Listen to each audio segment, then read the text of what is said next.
بسم اللہ الرحمن الرحیم نحمدہ ونصلی علی رسولہ الکریم۔ آج کے میرے درس کا موضوع تھوڑا مختلف سا ہے، وہ آپ کو آگے چل کر پتہ چلے گا۔ سعودی عرب نے قرآن کی طباعت اور ان کے جو تراجم ہیں دوسری زبانوں میں، ان کو شائع کرنے کا سلسلہ شاہ فہد کے دور سے شروع کیا تھا۔ اردو زبان کا جو ترجمہ اور تفسیر انہوں نے شائع کی اور اس کے لیے منتخب کیا، وہ تفسیر عثمانی یہ انہوں نے پرنٹ کی۔ اس کا ترجمہ جو ہے وہ حضرت شیخ الہند مولانا محمود حسن دیوبندی رحمۃ اللہ علیہ کا ہے، اور تفسیری حواشی شیخ الاسلام حضرت مولانا شبیر احمد عثمانی رحمۃ اللہ علیہ کی۔ اس کو انہوں نے منتخب کیا اردو ترجمہ جو شائع کرنے کے لیے۔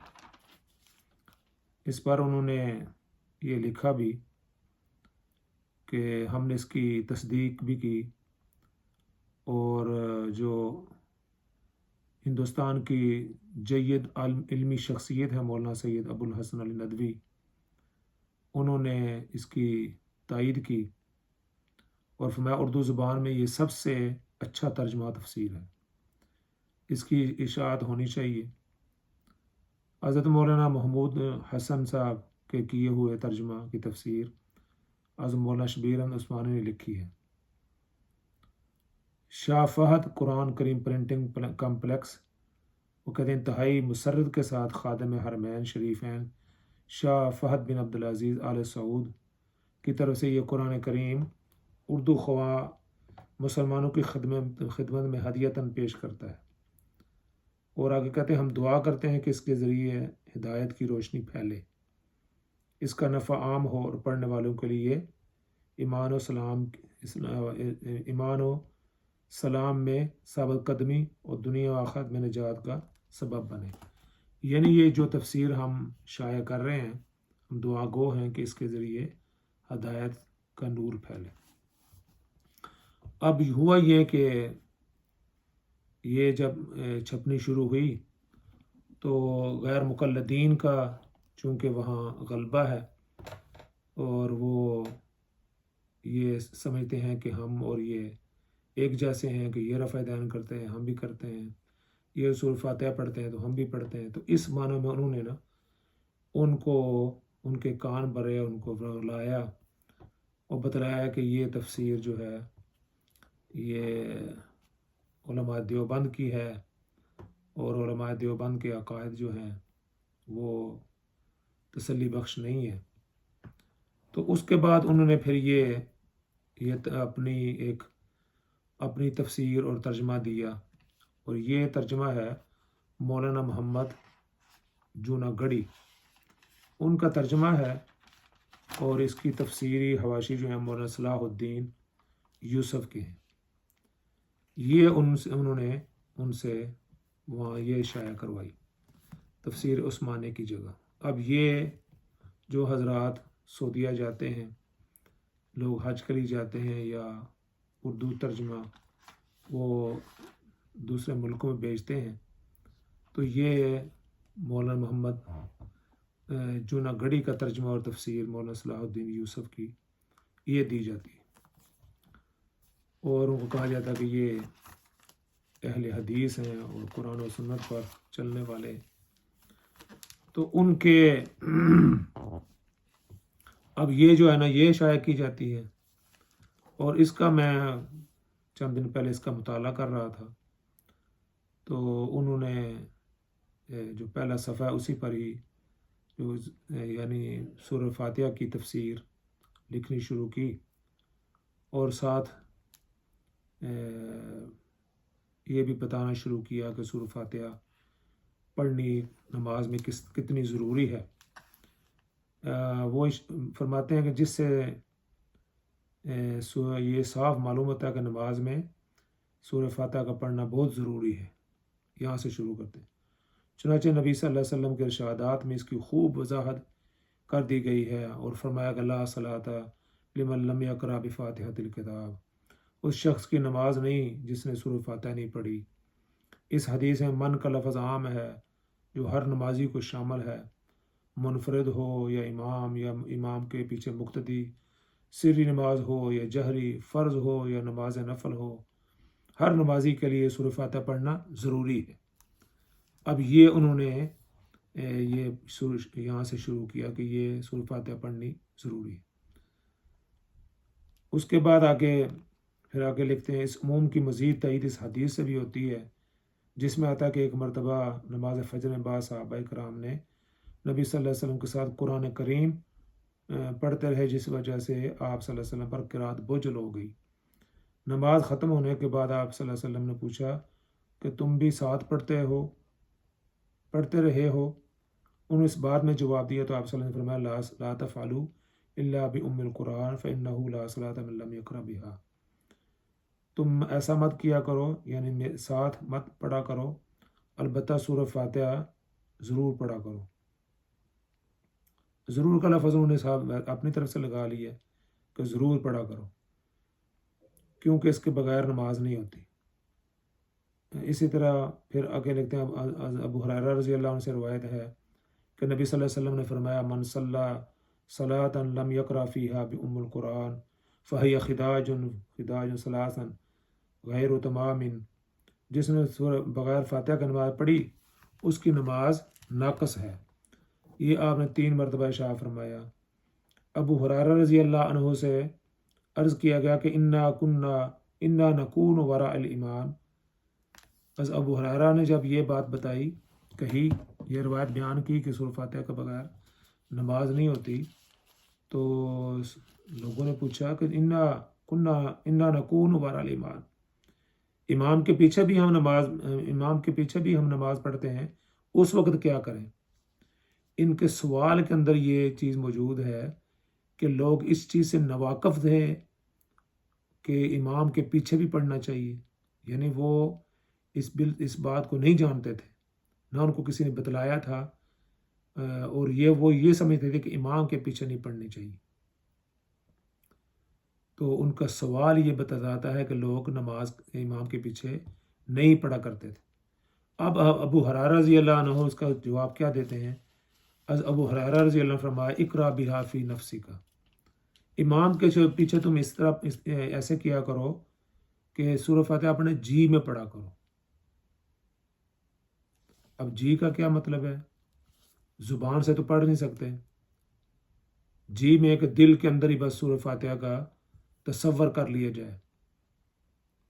یہ ابو ہریرہ رضی اللہ عنہ اپنی طرف سے ان کو بتا رہے ہیں کہ اقرأ بہا فی نفسک، اپنے جی میں پڑھ لیا کرو۔ یہ رسول اللہ صلی اللہ علیہ وسلم کا ارشاد گرامی نہیں ہے، یہ آپ ابو ہریرہ رضی اللہ عنہ اجتہاد ہے، انہوں نے کہا کہ اپنے دل میں پڑھ لیا کرو، اور دل میں پڑھنے کا آپ کو مطلب ہے کہ زبان سے نہیں پڑھ سکتے۔ اس کے بعد کہتے ہیں مذکورہ دونوں حدیثوں سے واضح ہوا قرآن مجید میں جو آتا ہے اذا قرئ القرآن فاستمعوا له وانصتوا، اور جب قرآن پڑھا جائے تو سنو اور خاموش رہو، یا حدیث میں اذا قرأ فانصتوا، جب امام قرات کرے تو خاموش رہو۔ اس کا مطلب یہ ہے کہ جہری نمازوں میں مقتدی سورۃ فاتحہ کے علاوہ باقی قرات خاموشی سے سنیں، یعنی سورۃ فاتحہ پڑھے، باقی قرآن جو ہے نا وہ خاموشی سے سنیں، سورۃ فاتحہ نہ سنیں۔ سورۃ فاتحہ قرآن نہیں ہے، ان کا مطلب یہ ہے کہ سورۃ فاتحہ نہیں سننی، جب امام فاتحہ پڑھے تم بھی پڑھتے رہو، لیکن جب وہ قرآن پڑھے نا پھر تم سنو، یعنی قرات کرے، باقی قرات کرے تو وہ سنو۔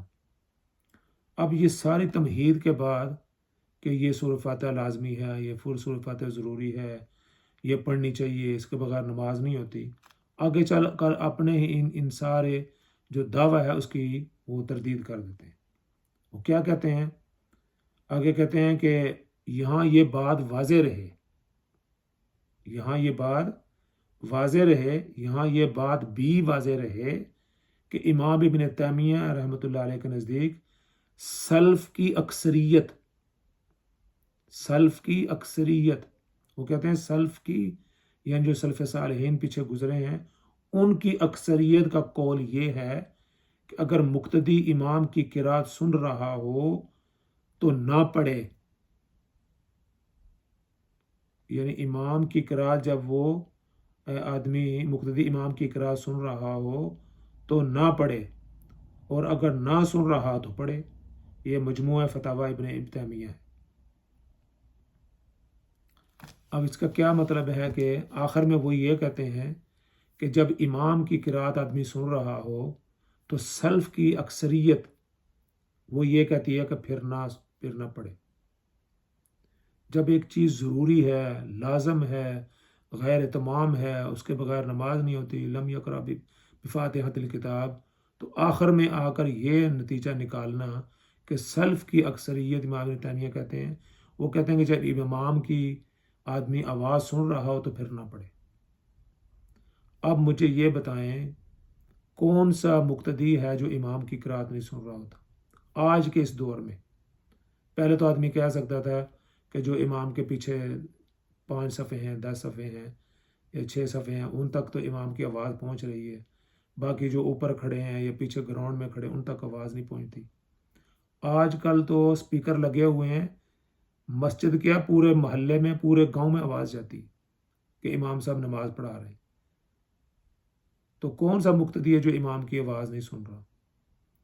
تو جب امام کی آواز آدمی سن رہا ہے تو اس وقت نہ پڑھے تو ساری بات ختم ہو گئی۔ پھر نہ یہ فرض رہی، نہ یہ واجب رہی، نہ یہ اس کا کوئی اور مطلب رہا، کہ جب صرف امام پڑھ رہا ہو اور اس کی آواز آپ کو آ رہی ہو تو ساری کہانی ختم ہو گئی، ساری بات ہی ختم ہو گئی کہ اب آپ نہیں پڑھ سکتے، آپ اس کو سنیں۔ ہاں جب وہ اس کی آواز نہ آ رہی ہو تو پھر پڑھ لیں۔ تو اس کا مطلب کہ آپشنل ہے نا، یہ ضروری تو پھر نہیں ہوئی۔ اگر ضروری ہوتی تو آپ کو ہر حال میں پڑھنی پڑتی، اگر نہ پڑھتے تو آپ کی نماز نہ ہوتی۔ ویسے تو ہم لوگوں کو کہتے ہیں کہ آپ کی نماز نہیں ہوئی، آپ نے سورۃ فاتحہ نہیں پڑھی، لیکن یہ آخر میں آ کر یہ نتیجہ نکالا کہ جب اکثریت، سلف کی اکثریت، وہ کس طرح حضور کی حدیث کے خلاف کر سکتی ہے جب حضور صلی اللہ علیہ وسلم فرمایا کہ سورۃ فاتحہ کے بغیر نماز نہیں ہوتی؟ تو یہ سلف کی اکثریت نے یہ کہاں سے مسئلہ نکالا ہے کہ جب امام کی آواز قرات آدمی سن رہا ہو تو پھر نہ پڑھے۔ تو کہنے کا مطلب یہ ہے کہ یہ امام جو مقتدی کے لیے یہ قرات فرض نہیں کی گئی، سورۃ فاتحہ فرض نہیں کی گئی، واجب نہیں کی گئی۔ ہاں جو منفرد آدمی پڑھتا ہے یا امام ہے، حناف کے نزدیک بھی جو آدمی اکیلے نماز پڑھ رہا ہے یا امام ہے، وہ ہر نماز کی ہر رکعت میں سورۃ فاتحہ پڑھے گا، وہ چاہے فرض ہوں، چاہے وہ واجب ہوں، چاہے وہ سنت موقدہ ہو، غیر موقدہ ہو، نوافل ہوں، ہر رکعت کے اندر سورۃ فاتحہ پڑھتے ہیں اور ہر جگہ پڑھی جاتی ہے۔ صرف مسئلہ مقتدی کا ہے کہ جب آدمی امام کے پیچھے ہو تو اس کے لیے یہ چیزیں موجود ہیں، جب امام کے پیچھے ہوں تو امام کی قرات، مقتدی کی قرات اس کے لیے کافی ہے۔ امام کی قرات مقتدی کے لیے کافی ہے۔ مقتدی کو امام کی قرات کو سننا چاہیے۔ امام ابن تیمیہ نے ایک اور جگہ یہ بھی ارشاد کہا ہے کہ اسلام یا شریعت کسی کو یہ حکم نہیں دے سکتی کہ ایک آدمی پڑھ رہا ہو اور باقی بھی سارے پیچھے سے یہ پڑھ رہے ہوں۔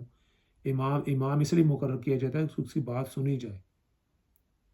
شریعت اس طرح کا احمقانہ، وہ کہتے ہیں احمقانہ، اس طرح کا حکم نہیں دے سکتی کہ امام بھی پڑھ رہا ہے، مقتدی بھی پڑھ رہے ہیں۔ اور یہ دیکھا بھی گیا ہے کہ امام بھی پڑھ رہا ہے اور مقتدی پیچھے لڑائی کر رہے ہیں، جھگڑا کر رہے ہیں، کیونکہ امام کی آواز اونچی ہوتی ہے اور اسپیکر لگا ہوتا ہے۔ میں نے کئی دفعہ، میرے ساتھ لوگ کھڑے ہوئے ہیں جو یہ غیر مقلدین جب کھڑے ہوتے ہیں تو وہ پڑھتے ہیں، کبھی آگے جا رہے ہیں، کبھی پیچھے جا رہے ہیں، اہدنا صراط الذین انعمت، وہ کچھ نہ کچھ کبھی کچھ کرتے ہیں، کبھی کچھ، کیونکہ ان کی آواز امام کی آواز ٹکراتی ہے تو پھر وہ پڑھ نہیں سکتے۔ اللہ کے بندو، امام کی سنو، جو حدیث کے اندر بھی آتا ہے من کان لہ امام فقراۃ الامام لہ قراۃ۔